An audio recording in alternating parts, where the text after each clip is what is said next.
My name is Steve Power and I'm one of the product specialists here at Pegasus Software. My aim over the next 30 minutes or so is to concentrate on the Pegasus Opera 3 supply chain suite of applications to give you an overview of both the power and the flexibility that Opera 3 can bring to your business. I will show you how flexible the supply chain system is and how easy it is to extract information and analyse that data in many different ways. The core of the Pegasus supply chain system is the sales order processing application. There are two variants of the sales order processing system.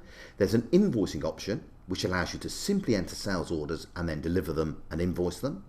Or there's a sales order processing system that provides full control over the order process, from quotes to sales orders, allocations of stock, picking lists, delivery and invoicing. It is also possible to have back-to-back processing where purchase orders for bought out items or works orders for manufacturers items can be raised against the sales order where there is insufficient stock to satisfy that sales order demand. There's also two variants of the stock control system. There's a simple product file which allows you to set up products, have descriptions and set prices, or there's a full stock control system that allows you to enter stock transactions from the invoicing, from the sales orders and from receipts into stock. Whether you're running either the invoicing or the sales order processing system, both will link to the sales ledger to share the customer records such as the name and addresses, but will also post sales invoices to the customer accounts for debt chasing. The CRM system can be used to create both quotes and sales documents, which can be progressed to invoices within the invoicing or the SOP system. This is typically used where a customer requests a quote, or if using the service management system, any repairs or work undertaken are to be invoiced to the customer. It is also possible to set up customers as cash accounts where the system posts the cash at the same time as raising the invoice, ideally in those environments where customers do not have credit terms and pay in cash for products or services. In this presentation, I will concentrate primarily on the sales order processing system to show you some of the many features that make the Opera 3 supply chain management system so flexible. The typical flow within the sales order processing system is shown in this slide. The normal start point is a sales order, but in Opera 3 you can start this process with a quote or with a pro forma invoice, which then get converted through to sales orders. If you're using the sales order processing system linked to the stock control, then you can allocate stock to that line of the sales order. This can be done manually or as an automatic process, depending on how you decide to set up the system. If you're doing this automatically, then you can assign priority levels to customers, and the system will consider this when allocating the available stock to those outstanding sales orders. Or you could simply not use allocations at all. Optionally, you can use pick lists. You can optionally produce delivery notes and then convert them to sales invoices, or simply go straight from the sales order to an invoice. This can be run individually for each sales order, or it can be run as a batch where many sales orders are lumped together and processed in one routine, useful where there are heavy order entry requirements and dispatch documentation is typically produced at the end of the day. It's all about flexibility. Some customers will let their stock figures go negative, others won't. Some won't even use stock at all. Okay, let's have a look at the software. Here is the typical user interface for Opera 3. We adopt this ribbon bar type approach where across the top of the system you have the main functions that are available to you, and below the main system you have the applications that are available to you. In this example we have the sales order processing, the purchase order processing, the stock control and the bill of materials. Let's start by looking at pricing of the items that your customers will be buying from you. I'm going into the stock system here, and here's a typical stock record in this example for a small car mat, and we can see that the sales price here is set up as £12. We can also see that we have a standard cost and we have a last buy cost here as well. We can set up price lists and assign price lists to your customers. Here I'm looking at the special prices. Here's a list of the price lists that I have. I'm selecting a particular price list, and I'm looking at the details for that price list. So what we see here is for that small car mat, we have the price of £12 from the stock system. Do we actually have a sale price? If so, what is that sale price and what is the start and end date of that sale? This is the next selling price. This will replace the selling price shown in the price field above on the date specified in the next start date. This allows you to set up price changes in advance. It also allows us to go through and define quantity breaks. So in this example, if we buy greater than 10, we'll get a price of £10.99. If we buy greater than 25, we'll get a price of £10.49. If we buy greater than 100, then we'll get a price of £9.49. So it allows you to go through and set up these quantity breaks, assign them to a price list, and then assign that price list through to a customer. Alternatively, we could set up discounts, in which case we can set up a discount matrix and apply that through to individual customers or to groups of customers. In this example, we have a discount here of 5% for Bart Williams. We could, however, apply this to a group. If I go to the next record, I can see that this is applied to a discount group 1. It has a number of discounts that are associated on quantity breaks. So if somebody buys above 2, they get a 2% discount. If they buy above 5, they get a 3% discount. If they buy above 10, they get a 5% discount. Notice also it is allocated to a product group. So we can set this system up to have groups of customers linked to groups of products that have this discount matrix. Again, it's all about flexibility within the Opera 3 system. Okay, let's go and have a look at sales order processing. Sales order processing is basically a document progression system from an initial document until it finally becomes an invoice.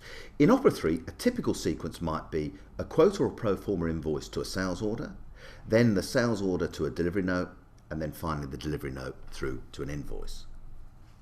You can start at any point within this chain, you can skip any of the stages, and you can edit the documents at any point until it becomes an invoice, at which point you'll then need to create a credit note to reverse those invoice transactions. Okay, let's put a sales order into the system. I'm going to sales order processing, and I'm going to the option here to create a new order.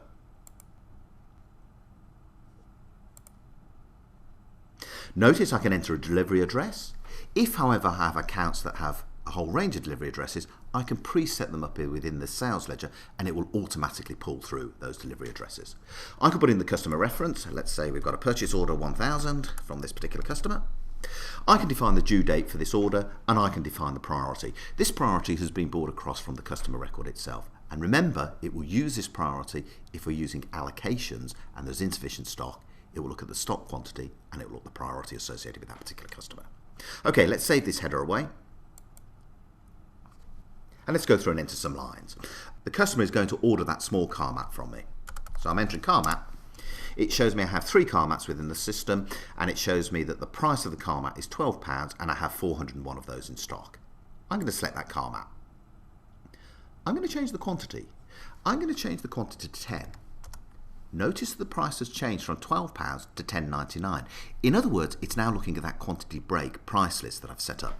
If I change this quantity to say 30, it now drops the price to £10.49. If I change this quantity to be 100, it changes the price to £9.49. In other words, you can see that it is using that price list to select that particular price for this customer. It also allows me to go through and enter the due date if it's different to the header for this particular order, and it also allows me to change the priority on this particular line. Okay, on the second line of this order, I'm just going to put a text item on. In other words, it exists in my stock file, but only as a text description. And I'm going to choose this postage option. It's pulled in the text description. I want a quantity of 1 that's on these. I'm going to analyse this through to shipping. And I'm going to say that this is £10 to the customer. So the system allows us to set up text-only descriptive items that can be added into the sales order. For the third line, I'm not going to call anything from stock at all. I'm just simply going to put in a description-only item.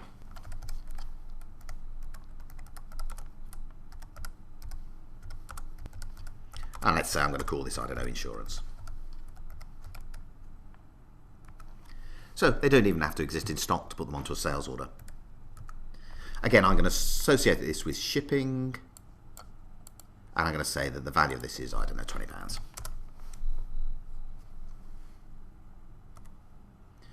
The final item I'm going to put on is a car stereo. So I'm entering stereo. It shows me all the car stereos that I've got. The one that this customer is asking for is this stereo here, stereo CD player with sat nav. Notice it's telling me that I've got none in stock. It's telling me there's insufficient stock. I therefore have an option. Do I want to raise a back-to-back purchase order? I have none in stock. Do I raise a purchase order on the supplier to satisfy this sales order? Or, if it's a manufactured item, do I want to raise a works order? In which case, it will initiate manufacture within my organisation to satisfy this sales order. In my example here, I'm going to say that I want a back-to-back purchase order raised. And now I'm going to save this sales order away. There's a copy of the order. If this customer was set up to receive emails, then I could have sent this, as opposed to a printed order, I could have sent it through as an email to the customer. Because I have document management installed, it's now asking me, do I want to store a document associated with this? If I have their purchase order sent to me, I might have scanned that purchase order in which case I might want to go through and attach that purchase order to this particular sales order that I've just entered onto the system. I'm going to say no because I don't have that scanned in order. Okay, let's go to purchase order processing because we now have a back-to-back order that's sitting on there. So I'm going into purchase order processing. I'm going to select back-to-back. I'm going to select my customer. And it's showing me various things like, do I want due dates for these back-to-back orders? I'm just selecting my particular customer. And it's showing me that one back-to-back order. It's going to be ordered from David Corn at that price. And in fact, that price is actually in euros. I'm going to simply progress this order. If I now go into purchase order documents, locate the David Corn suppliers account, and I now see that there's uncommitted purchase order raised today for that 179 euros. I could take this option here to optimize. And what this basically will do is this will pull a whole range of documents that are outstanding and merge them together into one purchase order for this particular supplier. If I select this option, it shows me all of the orders that are on there. If I select a particular order, I can actually query that order. So my first one here, this is a large car mat. What it's telling me here is that for this particular supplier, there is actually another supplier that has a better vendor rating, and that's the supplier code. However, this supplier has the best lead time, and this supplier has the best cost price. If we go to our stereo radio and do a query, what we can see here is that yes, it's the best supplier based on its vendor rating. However, we have a lead time of 5 days from a different supplier, GRO001. And we also have a better price from this supplier here at 119. So this can be quite useful. If you're going through trying to choose which ones to select, it gives you useful information to tell you which other suppliers can supply it in a better time or at a better price. In my case, however, I'm simply going to go through and choose this particular order, and I'm going to commit this document to become a purchase order. I'm going to send this document through to a file. It's warning me, if I raise this purchase order, I will be over my credit limit with this particular supplier. Do I wish to proceed? Yes, I do.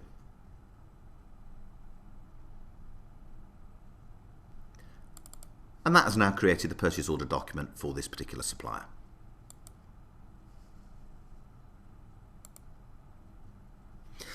Okay, let's say now that this supplier has delivered this item to us. So I'm going into purchase order processing. I'm going to David Corn's account, and I can simply choose receipts. Which purchase order? Yes, it's that last purchase order that I've just raised. Any reference? Yeah, there was a delivery note number on it. There was a shipping reference. And I'm saying OK at this point. It therefore shows me the details of this line of the order. Yes, it was this particular radio with sat-nav. What's the quantity that's been received? I'm going to say that I've received one of those and the quality of that is fine. And I'm simply going to save that away. This is one way to post receipts into stock. I could, however, simply go to the stock system, and for any stock record I could simply post a receipt, in which case it bypasses the purchase order processing system. Or if I'm having receipts in bulk, then as part of the stock system I can use this GRN approach and I can enter multiple receipts into stock. Now that we have the items in stock, we would expect to receive the purchase invoice from the supplier. So we could simply go into the account system, we could go into the purchase side, call up David Corn, and simply enter their purchase invoice. That's one way of doing it, but we also have the ability to use a purchase invoice register. let's actually enter this purchase invoice via the register. So I'm going to locate David Corn. I'm going to do action and say that there is a new invoice from David Corn. What's the invoice number? IMV 1000. What's the value of this? It's €179. It's converting it into the sterling value. And I might want to assign this to an individual, so I'm going to assign it to Larry Futton. Where does this purchase invoice come from? Does it come from a purchase order, from a delivery, or does it come from neither of those? I'm going to say this comes from a delivery. And therefore I'm going to go through and I'm going to select that particular delivery note. And there we go. It was this item that was delivered today. I'm going to select that particular item. I can also zoom into it just to confirm that it is the correct purchase order. And here's the image of that particular purchase order. Yes, that's correct. So I'm going to process this through. It's just confirming the item that's been delivered, and I'm going to say yes, that's correct.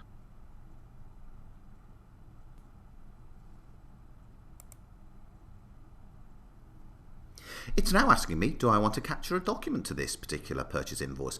If the purchase invoice has come in and I've scanned that particular purchase invoice, I might want to attach that image to the purchase invoice that lives in Opera 3.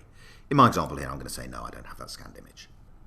Notice now we have this particular purchase invoice on there and we can see that it's assigned to this particular individual. I can set up an authorization process. If I don't have sufficient security, then obviously I can't authorize this particular purchase invoice. However, if I do have sufficient security, I can therefore go into this option. I can authorize this particular purchase invoice. Which one? I'm going to authorize this David Corn one. So I'm simply going to go through, select that David Corn one. And notice now it's marked as authorized. Once it's authorized, I can therefore simply post it through to the ledger. And here's a list of all those authorized purchase invoices. Do I want to go through and post them through to the ledger? So I'm going to select that item and I'm going to say yes, post that through to the ledger. And now we can see that its status is posted. That now lives as a purchase invoice within the purchase ledger for payment in its normal payment terms. Now remember, you don't have to go to this level. You can raise a purchase order, enter the purchase invoice, or you could simply omit the purchase orders totally and just enter a purchase invoice from a supplier. It's all about flexibility. You decide the level that you want to run this through to. Before I leave purchase order processing, however, let's just go and have a look at a couple of other options. So I'm going into purchase order processing. I'm going to the action button and I'm looking at something called reorder. This basically shows me all stock that is below its reorder level. So in this case, for instance, I can see that I've got an item here that has a reorder level of 1,000. It currently has 200 in stock. So in which case, it's suggesting that I need to go through and reorder this. I can also be selected by warehouse as well. In my example here, I've got all warehouses, but I might say that no, I only want the main warehouse. And therefore, it shows me stock that's at the main warehouse that's at or below its reorder level. So this would allow me to raise purchase orders in bulk, and I can be selective as to those that I want to go through and raise. It also has the concept of model purchase orders. So in other words, if you've got a standard set of items that you order from a supplier month in, month out, you could set up a model of that. And in which case, from that model, you could simply create the purchase order. If I want to go and look at this particular model, so I'm going to look at the lines. This one I order 2 lines, and these are the quantities that I order on this particular model. But I could go through and I could edit those and change this particular model. And in which case, once I'm happy with that, I could therefore simply go through and say process that model and generate the purchase order for me. Okay, let's go back to the sales order processing system. We now have the stocking of that radio for our particular customer. Let's go through and let's see how we can deliver these items to the customer. So I'm going to sales order processing, and I can simply go through here and I can create a delivery note, and then I can go through and create an invoice. That's fine if I want to do it individually. But if I've got a whole range of sales orders on the system and I want to deliver them in bulk, or if I've got a whole range of sales orders on the system and I want to allocate stock to those sales orders, then there are other options available to me. First of all, I have the option here for allocations. If I go into allocations and take this option to show me all the items that are allocated, what I can see here is here are all the outstanding sales orders. Here's the outstanding quantity. here's the quantity that's been allocated. And what the system will automatically do is it will allocate stock to those sales orders. If, however, there's insufficient stock, it will then look at the priority on that line of the sales order and it will base it upon that particular priority. So here, for instance, we can see that some of them it is allocating, but others there's insufficient stock, so it's not allocating those to it. In my example, however, let's go back and abandon that and let's go through and do the allocations again, but let's just do it for our particular customer. So I'm selecting our Adams customer. And here I can see that against their purchase order that I raised earlier on, I can see that the system has allocated 10 of the car mats and it's also allocated one of those radios that we've just ordered in. Yes, I'm happy with that, so I'm going to select that. That stock is now allocated to those particular orders. Okay, let's go and deliver these on bulk. So what I'm going to do is I'm going to take this option here for batch processing. It allows me to select a whole range of documents. It allows me to go through and select a whole range of customers and a whole range of dates. In my case, I'm simply going to select the orders that need to be delivered. And I'm going to select this particular date range.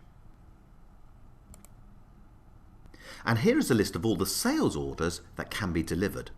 Some of them are marked automatically as yes, they can be delivered. Some of them are marked with an asterisk. If I select those, I can see I've got a warning triangle here and it's telling me that they're over credit limit.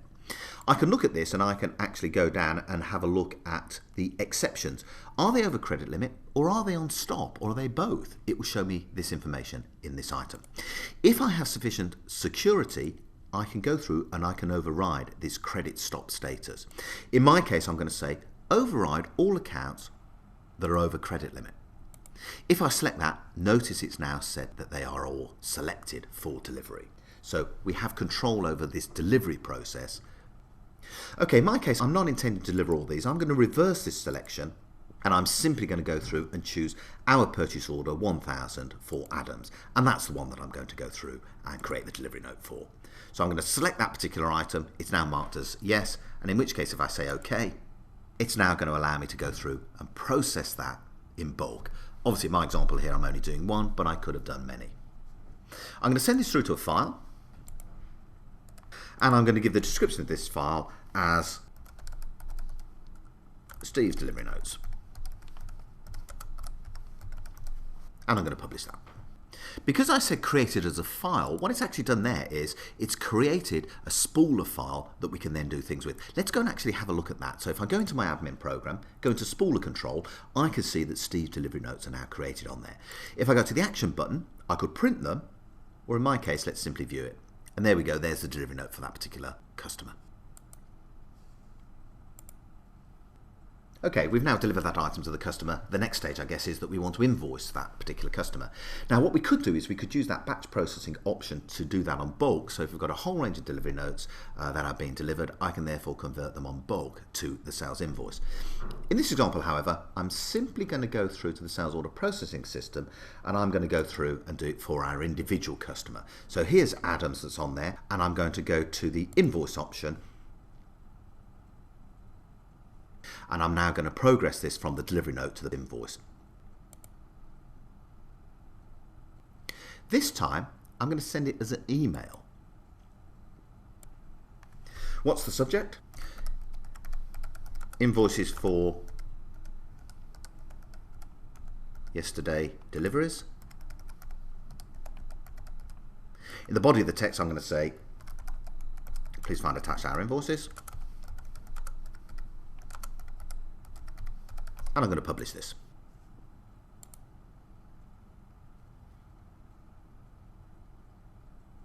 And here we go, here's the email to be sent through to that particular customer. If I open up the PDF, I can therefore see the invoice attached for that particular customer's record. Okay, let's go and have a look at the customer's account. So I'm going into the sales side, I'm looking at Adam's account, and I'm going to go through and I'm going to view the account, but I'm only going to look at the outstanding invoices. And here we go, we can see there's the invoice for purchase order 1000 for that particular value.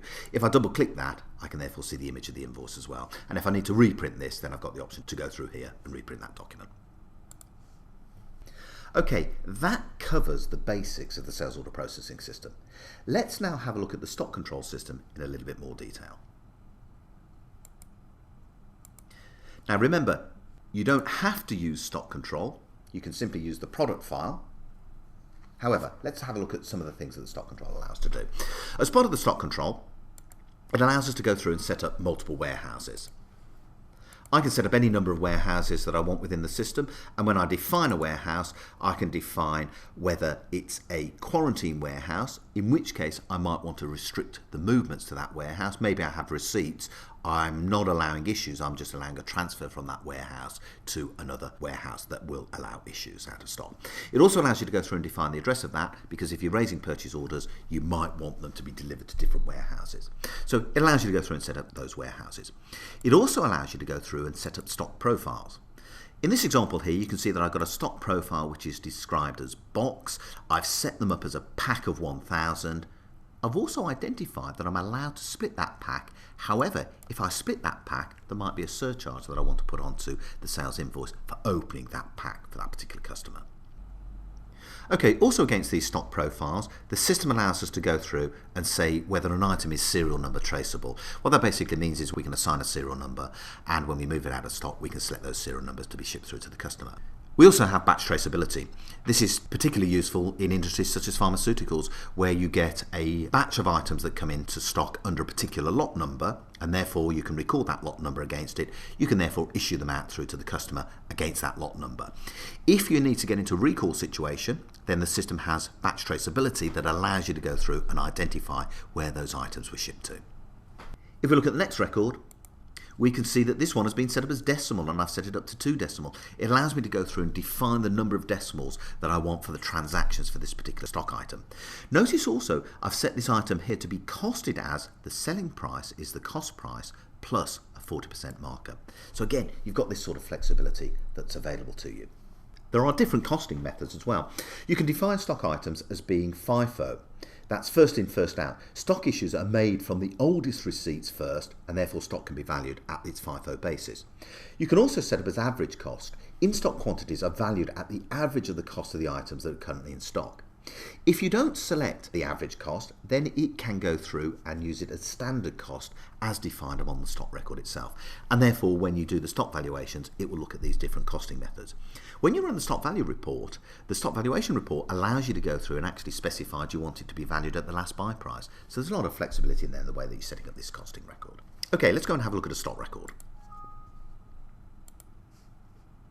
I'm going into stock processing, looking at the stock record, and we have various things such as the description of the item, the stock code. We can have an extended description that's on there, and this can therefore be printed on the invoices and on the purchase orders.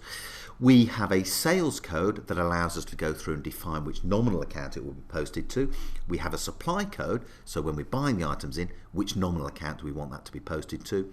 And we also have the standard selling price, the standard cost price, the last buy cost. It is also showing us here things like the quantity in stock, the quantity allocated and therefore the free stock, the quantity that's currently in work in progress, the projected stock levels, and quantities that are on purchase order and quantities that are on sales orders. If I take the spyglass here off the in-stock quantity, double click that, I can see that it breaks it down to the various warehouses. So I can see that in the main warehouse I have 391 in stock, 10 allocated, and therefore 381 available. And it also shows me all of the other warehouses here.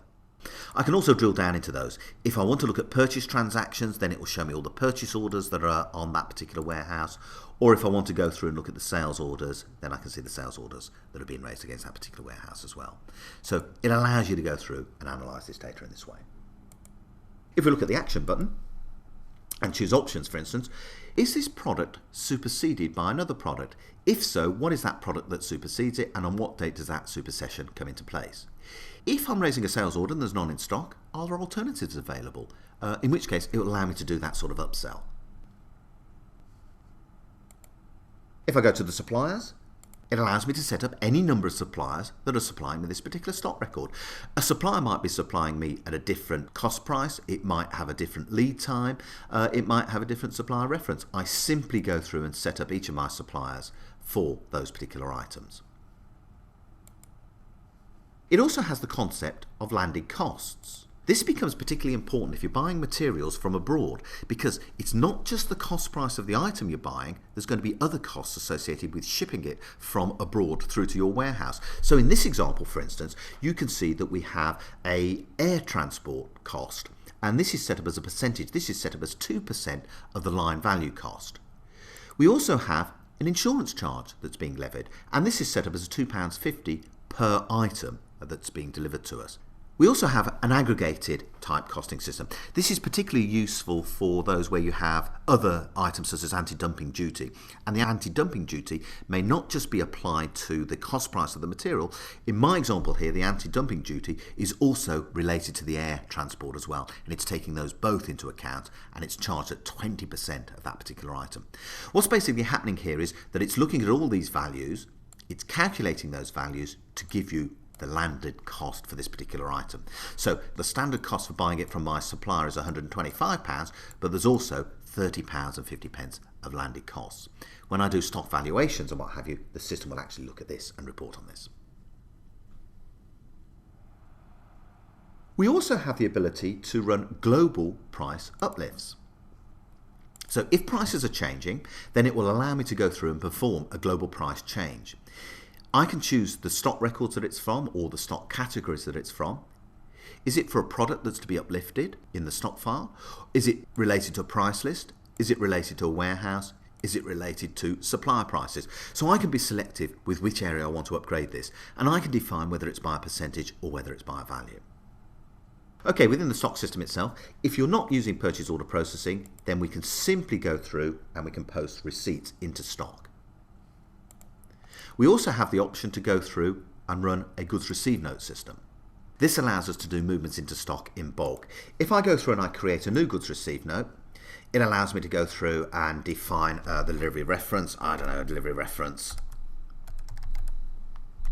What's the date of this? It then allows me to go through and put the details on.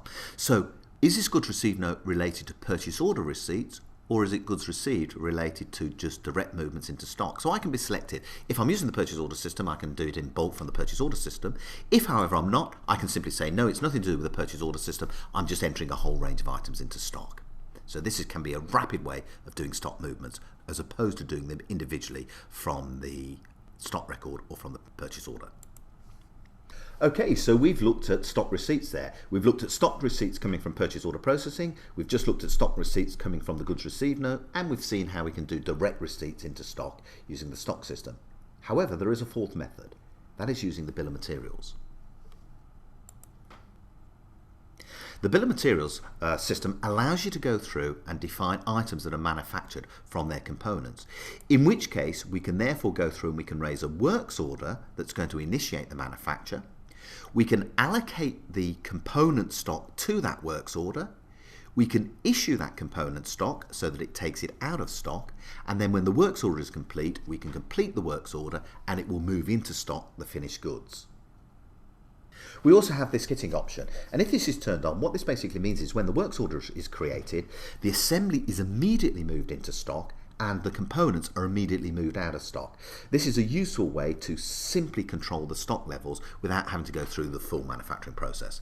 Let's have a look at a particular bill of materials. I'm looking at this a roadside assist pack. We're going to go through and let's have a look at the components.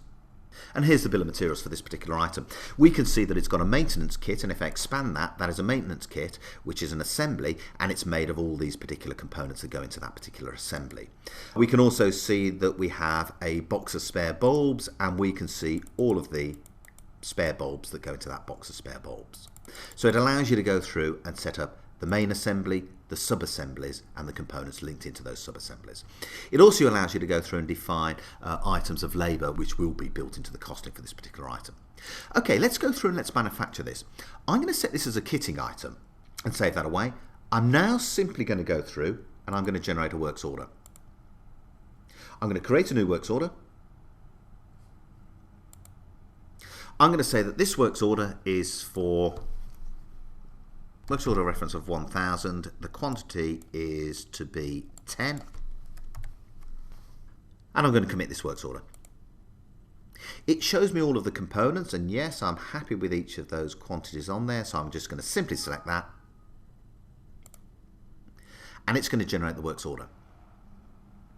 And there we go, there's the works order for this particular item. What it's showing me here is it's showing me all the components that are required, it's showing me the material cost, the labour cost, and it's giving me the overall cost for this particular works order. Because I set that works order as kitting, what it has now done is it's immediately moved those items into stock.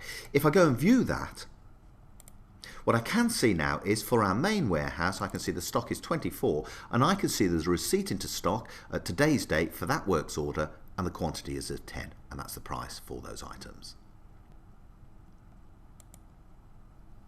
Okay, let's go through and have a look at some of the reports. In Stock System, we have something called View, and in fact this View option is available throughout Opera 3. It allows the user to go through and set up different views of the data, and you can set up any number of these views. In this example, I've got a couple that's set up for the Stock System. I'm going to look at stock movements for today. So I'm going to select Today Only.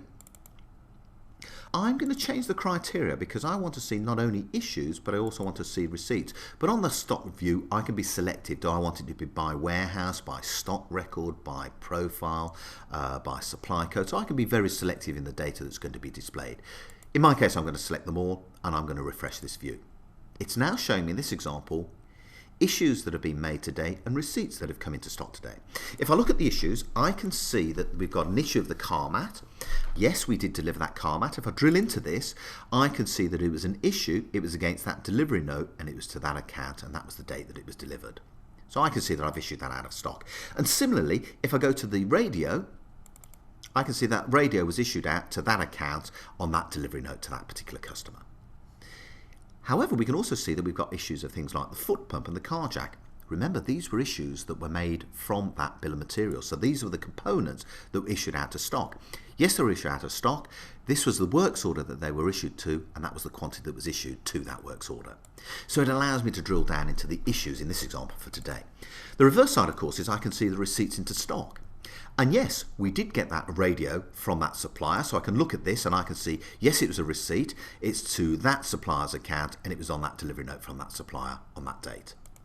We also have another receipt into stock, which was that roadside assist pack that came from the works order. If I drill down into this, I can see that it was a receipt, it was against that works order, and that was the date, and that was the quantity that came into stock. So it allows us to go through and interrogate stock in all sorts of different ways.